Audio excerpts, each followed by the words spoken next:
ಎಲ್ಲರಿಗೂ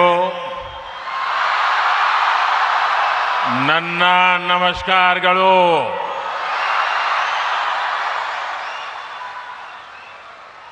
रामकृष्ण मठ और रामकृष्ण मिशन बेलूर मठ के अध्यक्ष परम पूज्य स्वामी गौतमानंद जी महाराज, श्री रामकृष्ण आश्रम मैसूरू के अध्यक्ष पूज्य स्वामी मुक्तिदानंद जी, रामकृष्ण मठ और रामकृष्ण मिशन के ट्रस्टी पूज्य स्वामी यादवेंद्रानंद जी, राज्यपाल श्री थावरचंद गहलोत जी, मुख्यमंत्री श्री D.K. शिवकुमार जी, सांसद यदुवीर कृष्णदत्त चामराज वाडियार जी, विधायक विजेंद्र येदियुरप्पा जी, के हरीश गौड़ा जी, अन्य महानुभाव, पूज्य संतगण और भाइयों और बहनों,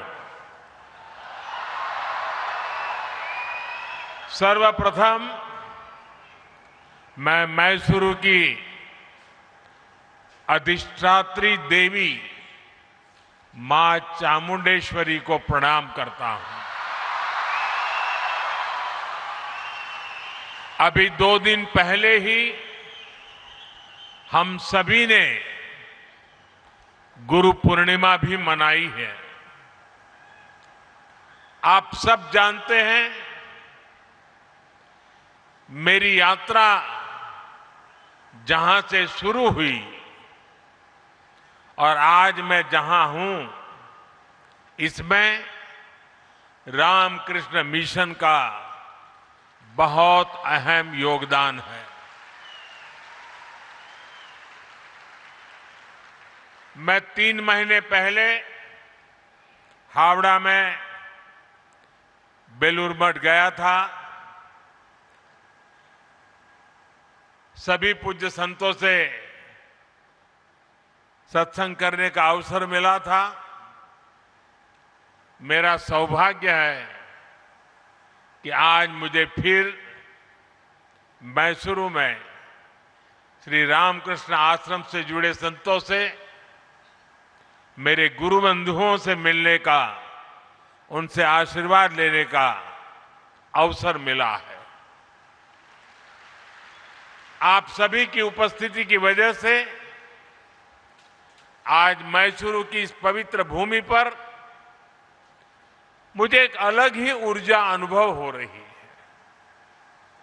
मैं आप सभी संतों के चरणों में सादर प्रणाम करता हूं। साथियों, मैसूरू भारत की अनादि सांस्कृतिक चेतना का केंद्र रहा है। यहां के मंदिर, यहां की परंपराएं और उत्सव, मैसूरू का दशहरा, यहां के भव्य महल, इसका संगीत और साहित्य, भारत की विरासत इस शहर के कण कण में रची बसी है। और ये देखकर बहुत संतोष मिलता है कि शहर ने इस विरासत को उसी कुशलता से सहेजा भी है, संवारा भी है। श्री रामकृष्ण आश्रम और स्वामी विवेकानंद जी की स्मृतियां भी मैसूरू की विरासत का ही एक समृद्ध हिस्सा है। कुछ देर पहले मैं उस ऐतिहासिक भवन में भी गया था जहां स्वामी विवेकानंद जी ने अपने प्रवास के दौरान कुछ समय बिताया था। कर्नाटका के कितने ही विद्वान और मनीषी इस स्थान से जुड़े रहे हैं। राष्ट्र कवि कुवेंपु जैसे महापुरुष जब मैसूर में थे, उनका भी रामकृष्ण आश्रम से गहरा जुड़ाव था। आज Swami Vivekananda cultural youth centre यानी विवेक का स्मारका के उद्घाटन के जरिए हम इस मिशन को नया विस्तार दे रहे हैं। इसके लिए मैं श्री रामकृष्ण आश्रम और इसके जुड़े सभी विद्वानों को हार्दिक बधाई देता हूं। साथियों, व्यक्ति से विभूति का निर्माण एकाएक नहीं होता। इसके लिए हमें जीवन की अनगिनत परीक्षाएं देनी होती है, साधना करनी होती है, तप करना होता है, खुद को तपाना पड़ता है, खपाना पड़ता है। ख्याति के बाद तो संसार पीछे खड़ा होता है, लेकिन तप के समय महान विभूतियों को पहचानना आसान नहीं होता। जो साधक को तपस्या में पहचानता है, वो उसकी सिद्धि का सहभागी भी होता है। इसलिए भाइयों बहनों, स्वामी विवेकानंद जी के जीवन में मैसूरू का इतना अहम योगदान था। करीब 130 वर्ष पहले स्वामी जी एक युवा सन्यासी के रूप में भ्रमण करते हुए मैसूरू आए थे। तब उनकी प्रसिद्धि वैसी नहीं थी, लेकिन विचार उतने ही ऊंचे थे। उस समय उन्हें जिन लोगों ने पहचाना, जो उनके साथ जुड़े, उनमें से एक प्रमुख नाम मैसूरू के तत्कालीन महाराजा के भी था। जब स्वामी विवेकानंद जी अमेरिका में थे, तो उन्होंने वहां से मैसूरू के तत्कालीन महाराजा को एक पत्र लिखा था। उसमें उन्होंने स्वयं महाराजा के सहयोग का उल्लेख किया था। साथियों, स्वामी विवेकानंद जी ने भारतीय चेतना को आत्मसात किया था।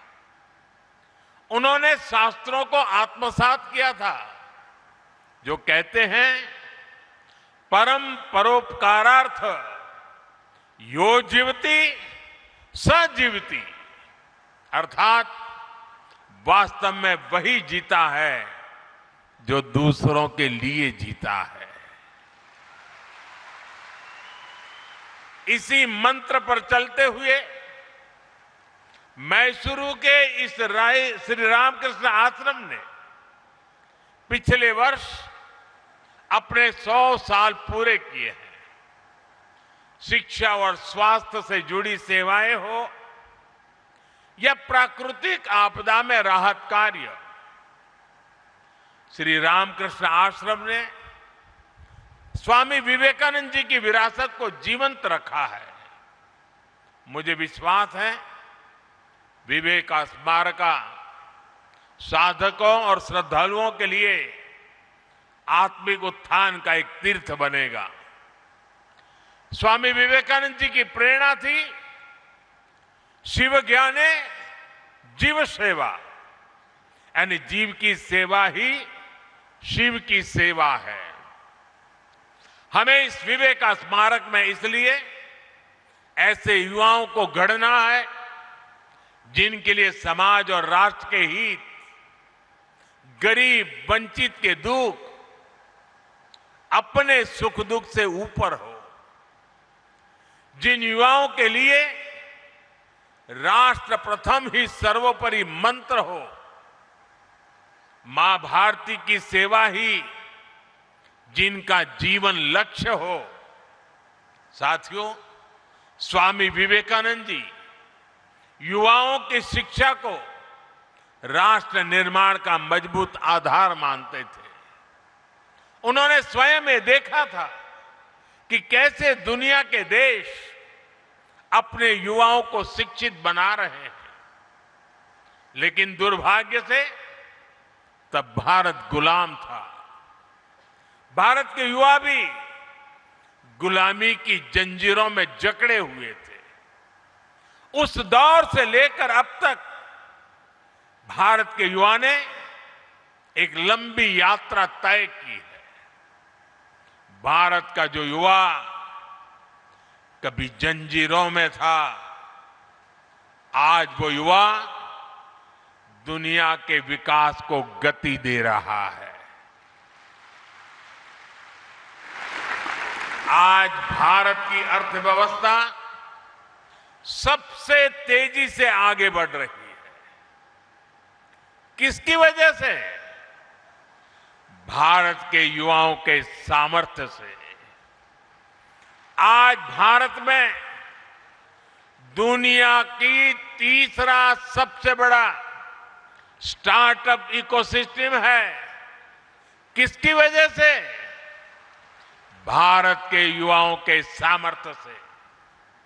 आज भारत दुनिया का दूसरा सबसे बड़ा मोबाइल फोन निर्माता बन चुका है। किसकी वजह से? भारत के युवाओं के सामर्थ्य से। आज भारत से बने डिजिटल सॉल्यूशंस दुनिया के अनेक देशों के लिए प्रेरणा बन रहे हैं। किसकी वजह से? भारत के युवाओं के सामर्थ्य से। आज भारत सेमीकंडक्टर मैन्युफैक्चरिंग की नई यात्रा पर तेजी से आगे बढ़ रहा है। किसकी वजह से? भारत के युवा के सामर्थ्य से। आज Bharat AI, deeptech, space, technology और इनोवेशन के नए अध्याय लिख रहा है। किसकी वजह से? भारत के युवाओं के सामर्थ्य से।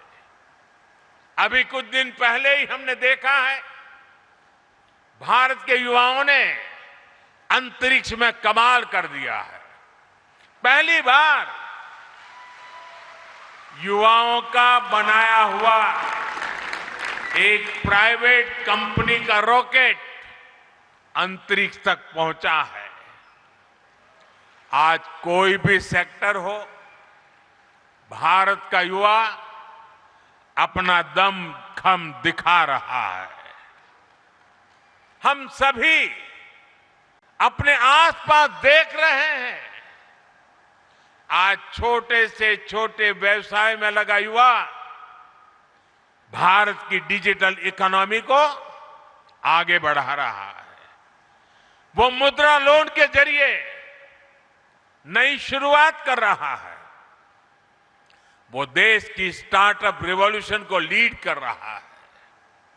आत्मनिर्भर भारत का अभियान हो, मेक इन इंडिया का अभियान हो, इसकी सफलता के पीछे भारत के युवाओं की ही ताकत है। साथियों, किसी भी देश में युवाओं का सामर्थ्य तभी उस राष्ट्र की शक्ति बनता है जब उसे सही अवसर मिले, जब उसे सही दिशा मिले और जब उसे अपनी ही धरती पर बड़े सपने देखने, उन्हें पूरा करने का भरोसा मिले। और इसमें बहुत बड़ी भूमिका हमारे शिक्षा संस्थानों की होती है। मुझे खुशी है कि आज भारत में शिक्षण संस्थाओं की संख्या लगातार बढ़ रही है। पिछले 12 वर्षों में 650 से ज्यादा नई यूनिवर्सिटीज बनी है। पिछले 12 वर्षों में करीब 14,000 नए कॉलेज बने हैं।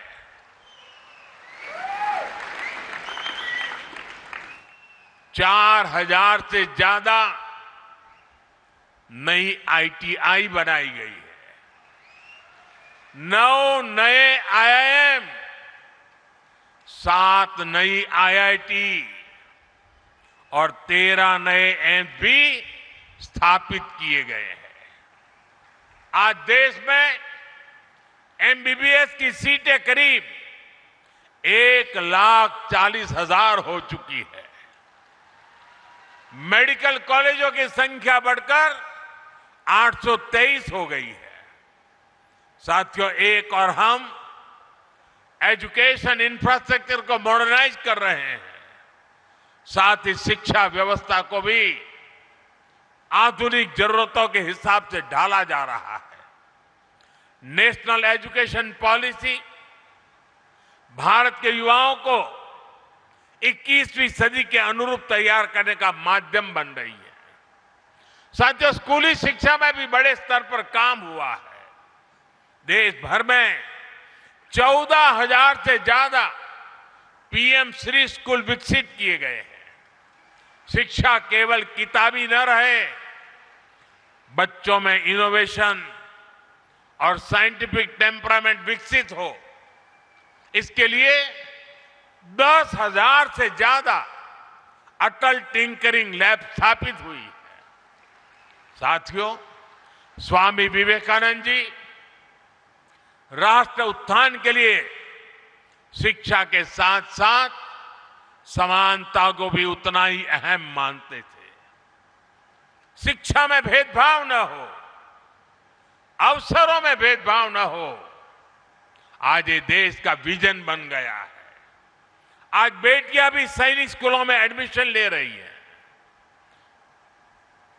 NDA में बेटियां राष्ट्र के लिए योगदान दे रही है। आज मेडिकल और इंजीनियरिंग जैसी पढ़ाई मातृभाषा में करने की सुविधा हो गई है। इससे भाषा के आधार पर साथियों, युवा शक्ति का स्वास्थ्य अनुशासित और आत्मविश्वास से भरे रहना उतना ही जरूरी है। जो देश खेलों को महत्व देते हैं, वहां के युवाओं में इन तीनों गुणों का तेजी से विकास होता है। इसलिए आज खेलों को राष्ट्र निर्माण की एक महत्वपूर्ण धारा के रूप में देखा जा रहा है। खेलो India, youth games, university games, para games और विंटर गेम्स जैसे आयोजनों ने देश भर के युवाओं को अपनी प्रतिभा दिखाने का मंच दिया है। आज देश भर में आधुनिक स्पोर्ट्स इंफ्रास्ट्रक्चर का विस्तार हो रहा है। खेलो इंडिया सेंटर के माध्यम से सुविधाएं बढ़ रही है। गांवों से लेकर छोटे शहरों तक नई प्रतिभाओं की पहचान की जा रही है। और साथियों, आज इस अभियान के परिणाम भी साफ साफ दिखाई दे रहे हैं।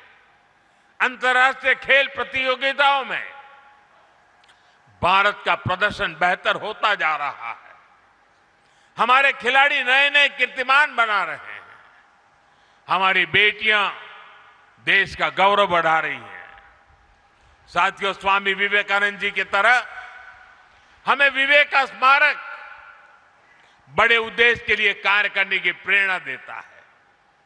ऐसे स्थान पर मैं हमारे युवाओं से आग्रह करना चाहता हूं। साथियों, मैसूरू को अक्सर भारत के सबसे स्वच्छ शहरों में स्थान मिला है। मैं इसके लिए यहां के लोगों को हृदय से बधाई देता हूं। क्या इस अवसर पर हम ये संकल्प ले सकते हैं कि भविष्य में स्वच्छता के संकल्प को निरंतर मजबूत करते रहेंगे? हमें यहां की प्राकृतिक संपदाओं को संरक्षित करना चाहिए। हमें पर्यावरण से जुड़े संकल्प लेने चाहिए। हमें पानी की हर बूंद बचाने के लिए मिशन मोड में काम करना होगा। साथियों, आज ही यहां वाल्मीकि रामायण के कन्नड़ा अनुवाद का विमोचन भी हुआ है। मैं कन्नड़ा भाषा से जुड़ी एक अपील भी करना चाहता हूं। कर्नाटका महान लेखक और कवियों की धरती है। कन्नड़ा भाषा, कन्नड़ा भाषी लोग हमेशा से पढ़ने की संस्कृति के लिए जाने जाते हैं। स्मार्टफोन के इस युग में इस स्वभाव को और बढ़ावा मिलना चाहिए। क्या हम युवा पीढ़ी को कन्नड़ा साहित्य से गहराई से जुड़ने के लिए प्रेरित कर सकते हैं? साथियों, मैसूरू अपने सिल्क, चंदन और हस्तशिल्प के लिए प्रसिद्ध है। जब भी हम किसी को उपहार दें तो क्या हम ये सुनिश्चित कर सकते हैं कि वो किसी भारतीय के हाथों और पसीने से बनी चीज हो? इससे हमारी संस्कृति को बढ़ावा मिलेगा, साथ ही एक और परिवार को आर्थिक सहायता भी मिलेगी। साथियों, स्वामी विवेकानंद जी ने जिस तरह के भारत का सपना देखा था, उसे पूरा करने का दायित्व आज की पीढ़ी पर है। मुझे विश्वास है विवेका स्मारक इसके लिए एक ऊर्जा स्रोत का काम करेगा। मैं एक बार फिर यहां एकत्र पूज्य संत जनों, गुरु बंधुओं और मैसूरू के लोगों को नमन करते हुए मेरी वाणी को विराम देता हूं। आप सबका बहुत बहुत धन्यवाद।